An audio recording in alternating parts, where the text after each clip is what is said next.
Bonjour et bienvenue pour cette petite vidéo bonus après les 15 idées reçues qu'on a partagées cet été 2025.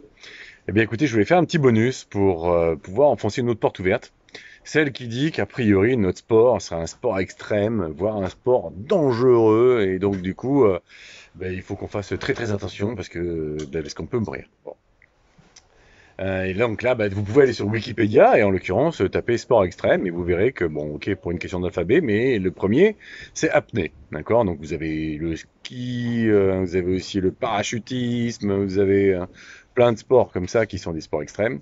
Et donc nous, on en fait partie. On en fait partie, mais a priori, on ne devrait pas. Voilà, donc je vais m'expliquer pourquoi.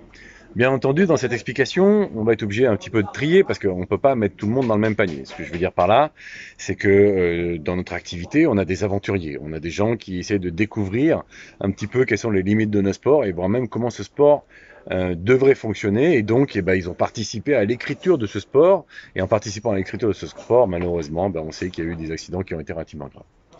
Donc, bien entendu, tous ceux qui aujourd'hui sont des aventuriers de notre discipline, je ne peux pas les exclure parce que toute aventure est forcément dangereuse.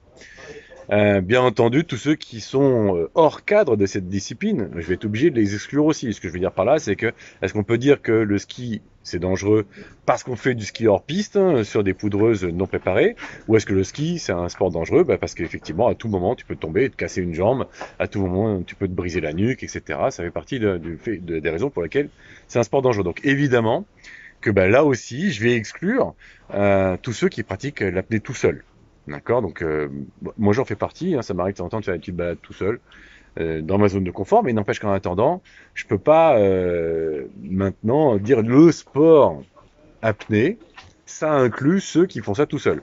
Donc, ça veut aussi dire forcément que parmi les chasseurs qui chassent tout seuls, parce que c'est pas le cas de tous, forcément, c'est dangereux, c'est extrême, parce qu'on va le voir qu'a priori, il n'y a rien de dangereux dans le sport, mais mine de rien, si vous faites quelque chose tout seul de votre côté, ça devient dangereux.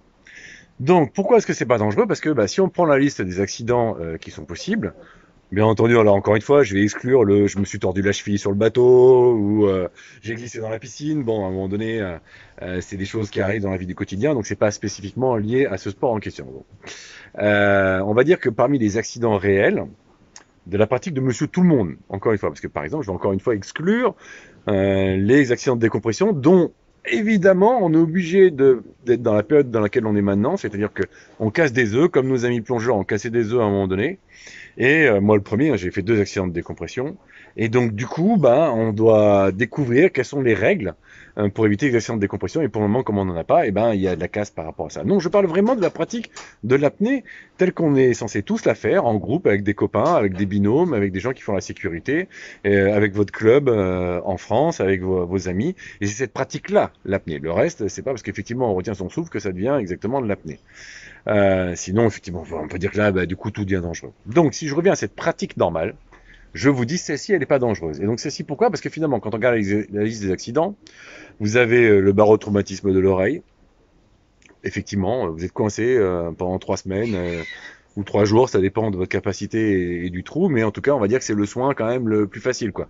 Faites-vous une entorse à la cheville et vous verrez que c'est vachement plus handicapant que ça. Vous pouvez vous faire casser une jambe au football, c'est vachement plus handicapant que l'oreille qui est percée. Vous pouvez avoir aussi l'œdème pulmonaire. Là, encore une fois, pour la majeure partie, ça se résout en une journée ou deux. Donc, soyons bien clairs, à un moment donné, c'est toujours pas un accident grave non plus. Il reste quoi comme accident? Ah oui, le fameux la syncope. La syncope.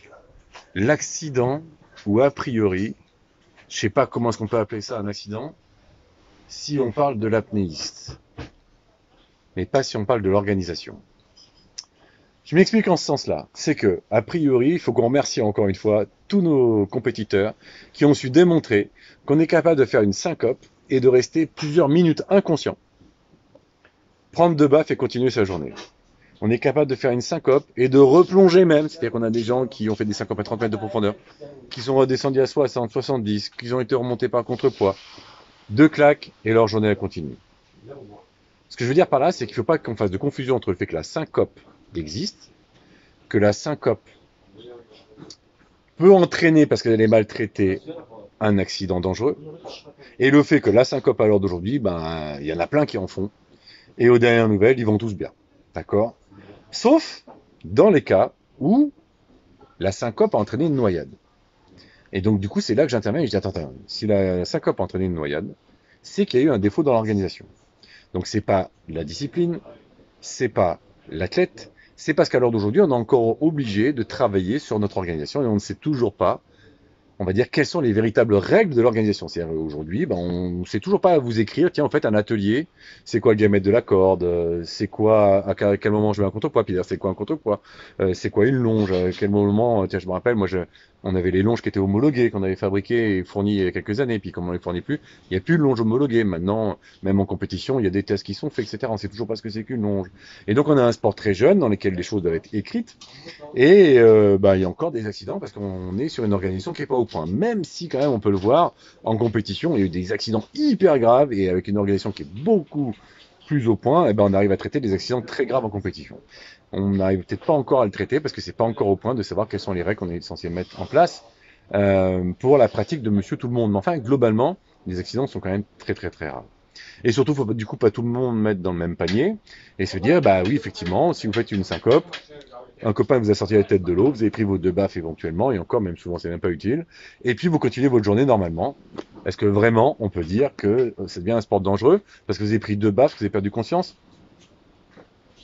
Ouais, je pense qu'un bon knockout en boxe, qu'on soit bien clair, c'est quand même pas la même. Est-ce que la boxe fait partie des sports dangereux? Je vous laisserai regarder. Donc, du coup, voilà. Moi, ce que j'aimerais, c'est qu'on comprenne que s'il y a un danger en apnée, c'est dans l'organisation. S'il y a un danger en apnée, c'est dans la personne qui vous fait la sécu. S'il y a un danger en apnée, c'est dans le moniteur qui vous encadre.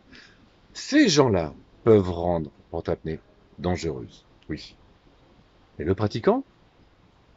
Bah, aux dernières nouvelles, a priori, faites du ski, vous avez beaucoup plus de chances de vous faire mal. Faites du football, vous avez beaucoup plus de chances de vous faire mal. Jouez au handball, vous verrez bien. Au basket aussi. En apnée, a priori, ça reste tranquille, quoi. Si votre organisation elle est au point, vous n'avez rien à craindre. Donc, bah, écoutez, choisissez bien les gens qui vous encadrent, choisissez bien les gens qui vous sécurisent, et l'apnée sera toujours cool pour vous. C'est génial, c'est pas du tout un sport dangereux.